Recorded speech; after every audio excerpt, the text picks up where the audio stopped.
tem realmente a intenção de se reeleger à presidência da República em 2026, se ele tem esperança em ser presidente da República em 2026, eu acho que esta esperança acabou de ser enterrada aqui neste exato momento. É uma bomba que acabou de ser divulgada, que jogou realmente um balde de água fria na esperança, tá, de Lula ser presidente da República em 2026. Além dessas outras várias informações, só acompanhem, assistam, porque vai valer a pena cada segundo. Não esqueça de se inscrever no canal, ativar o sininho das notificações e compartilhar o vídeo o máximo possível que vocês puderem.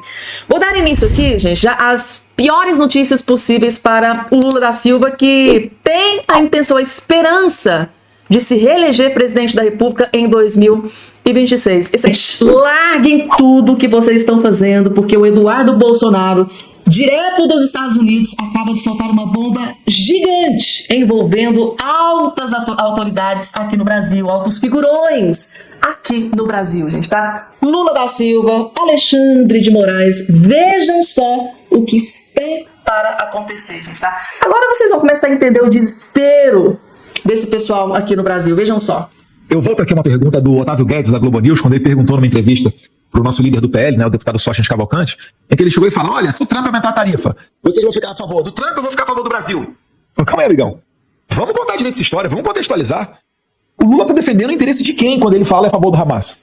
O Lula está defendendo o interesse de qual brasileiro, de qual segmento da população, quando ele fala que tem que parar de usar o dólar e utilizar uma nova moeda dos BRICS ou o Yuan lá da China?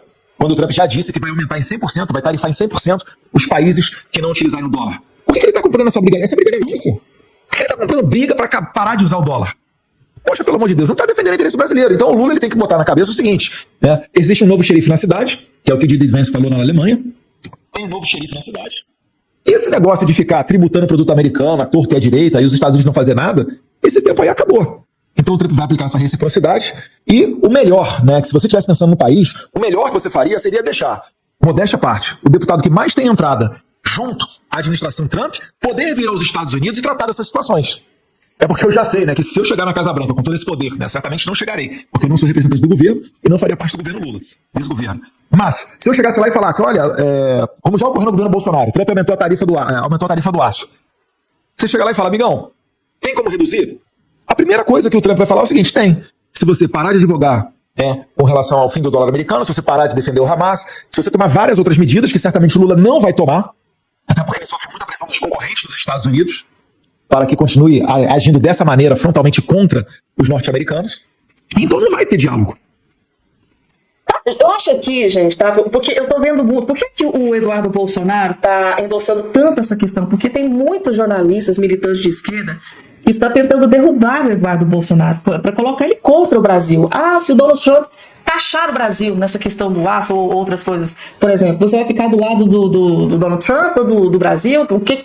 Então, ele está explicando por A mais B que tudo que está acontecendo contra o Brasil é culpa das falas desastrosas do Lula, das escolhas desastrosas do Lula. Um exemplo básico que ele deu foi essa questão de trocar o dólar por uma outra moeda, um outro subterfúgio, outra moeda, lá nos BRICS. E o próprio Donald Trump já avisou, se trocar a moeda, tá? Se parar de utilizar o dólar, vamos taxar em 100%. Agora, é o Lula que vai escolher se ele vai enfrentar e confrontar o Donald Trump, porque quem vai sair perdendo é o povo brasileiro. E aí, o Lula vai comprar essa briga, né, praticamente que é pessoal, né, para prejudicar ainda mais. Já não basta o que o Lula está destruído, fazendo com o povo aqui dentro, ainda vai envolver geopolítica, política internacional para prejudicar ainda mais o Brasil. Então, assim, é muito perigoso esse jogo do Lula, que está aí confrontando, é completamente desnecessário, tá? Inclusive no primeiro vídeo que eu postei aqui, o próprio Eduardo já explicou por que o Lula...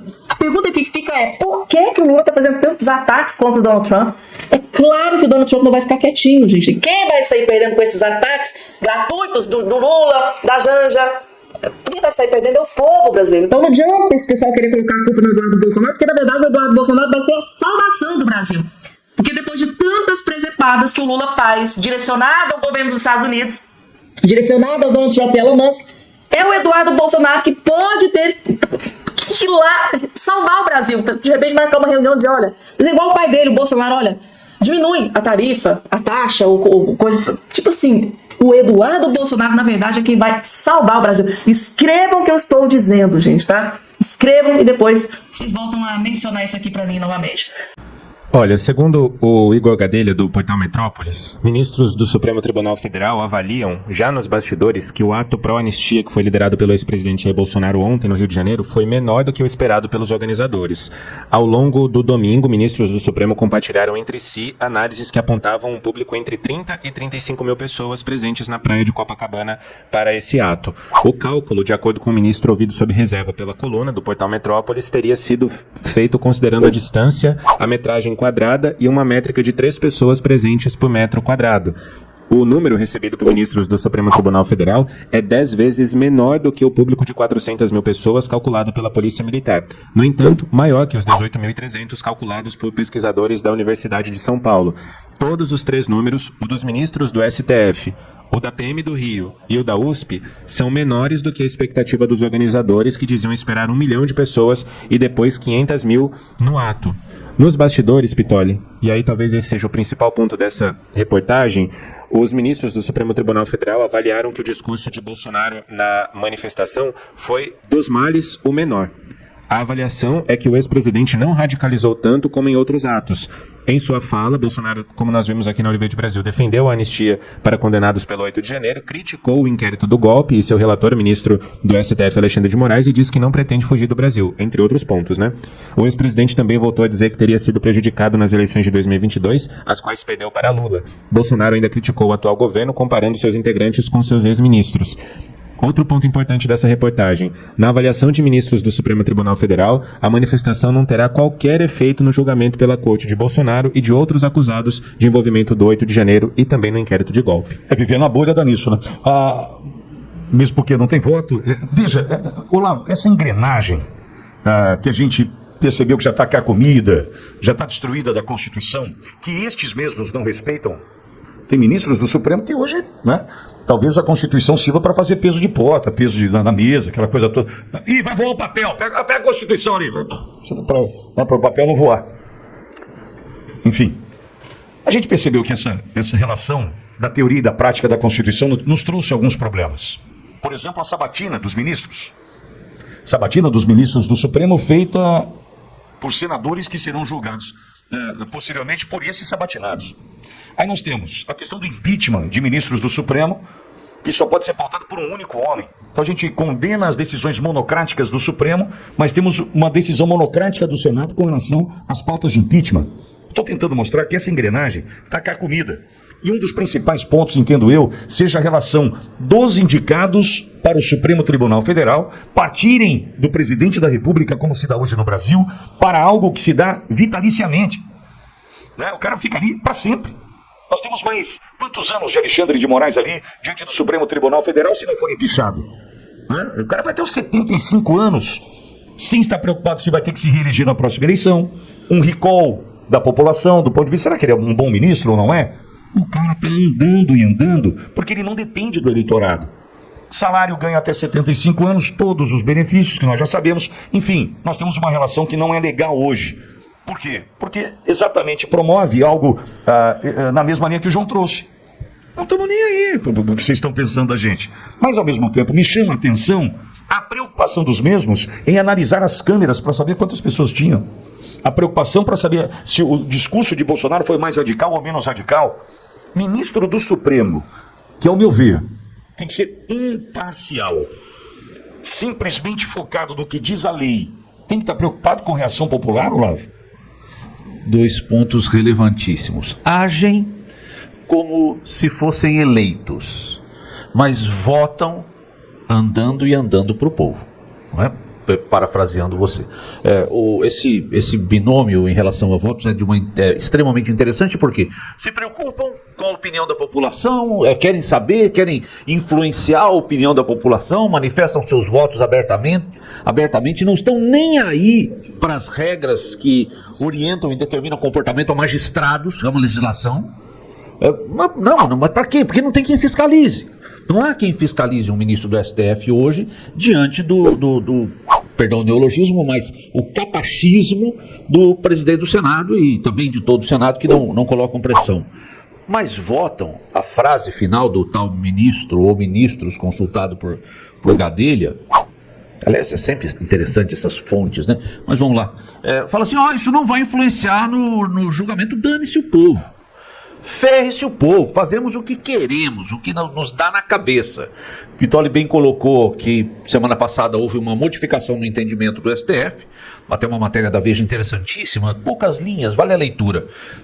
Porque o STF agora mudou o entendimento para manter pessoas eleitas sob o manto de julgamento do STF. Então lá na Veja, se você quiser ler, é aquilo que nós já falamos semana passada, é só para manter o cabresto em cima do político.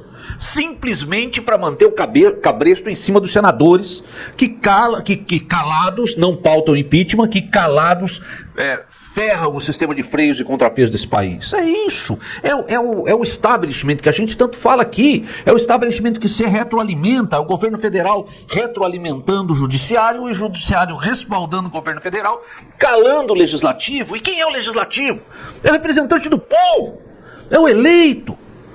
Povo, o que em tese deveria manifestar a vontade do povo, calado sob um cabresto imposto pelo judiciário, que se comporta como se tivesse recebido votos, mas se preocupa como se tivesse recebido votos, mas se comporta nem dando bola pro povo. Agora, só um alerta para aqueles que torceram pro Jacaré no filme do Tarzan ontem, para que tudo desse errado, que não tivesse ninguém, que flopasse, né? Eles preferem, só um alerta, os ministros do Supremo preferem acreditar na USP ao invés de acreditar na Polícia Militar do Estado do Rio de Janeiro, é isso? É isso. Eles estão me dizendo isso, né? Eles estão me dizendo que preferem acreditar em qualquer coisa, menos na Polícia Militar do Estado do Rio. Bom, deixa eu só mostrar um print que nós fizemos ontem por volta de 10 horas da noite, acho que foi isso aí, só para mostrar para os amigos do Supremo Tribunal Federal e demais que torceram para o Jacaré no filme do Tarzan, que só a Auriverde, ontem, conseguiu mais de 1 milhão de pessoas. Então, assim, fiquem tranquilos, né? Pode ter tido dificuldade de acesso, pode ter chegado às 400 mil pessoas, um pouco longe de 1 milhão que nós queríamos em Copacabana. Entretanto, a transmissão da Auriverde Brasil ontem chegou a 1 milhão de visualizações.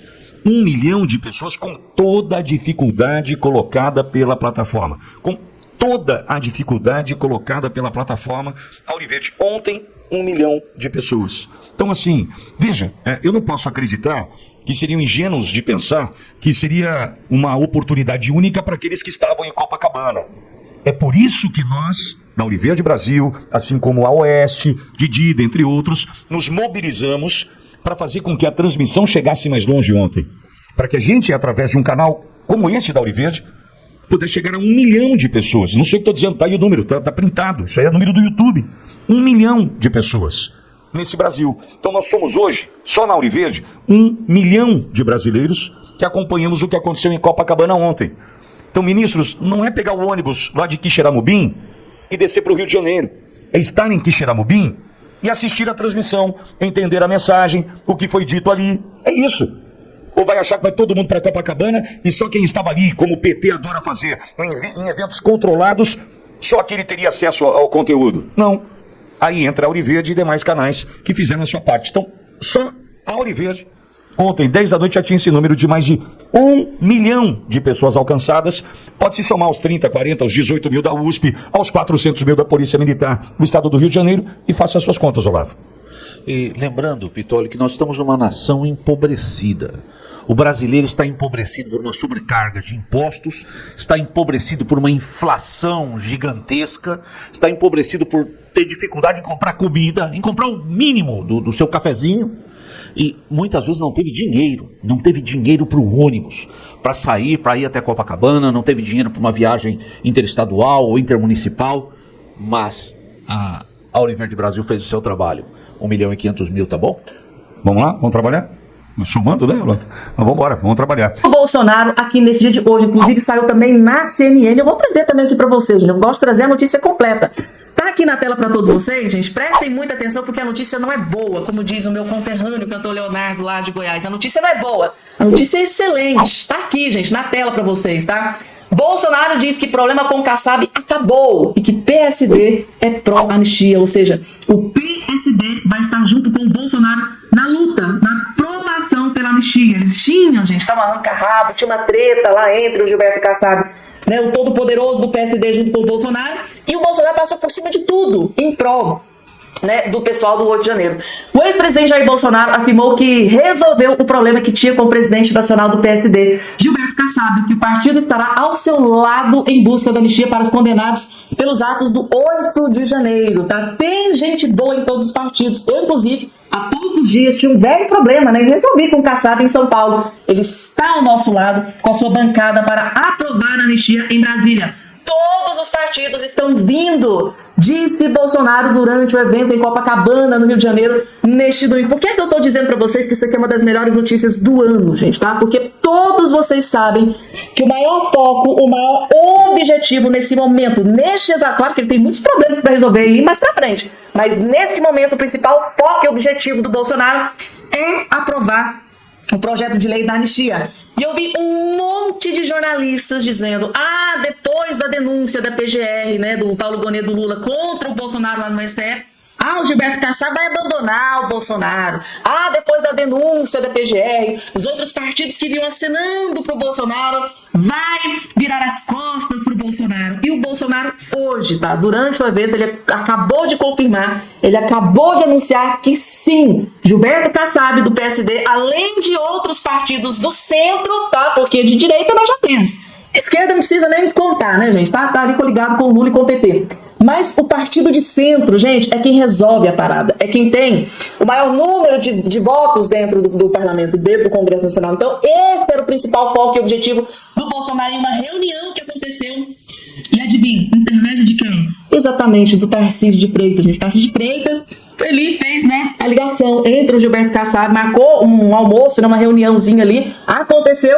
Bolsonaro e Gilberto Kassab teve ali uma conversa de poucos minutos, gente, foi nem uma hora.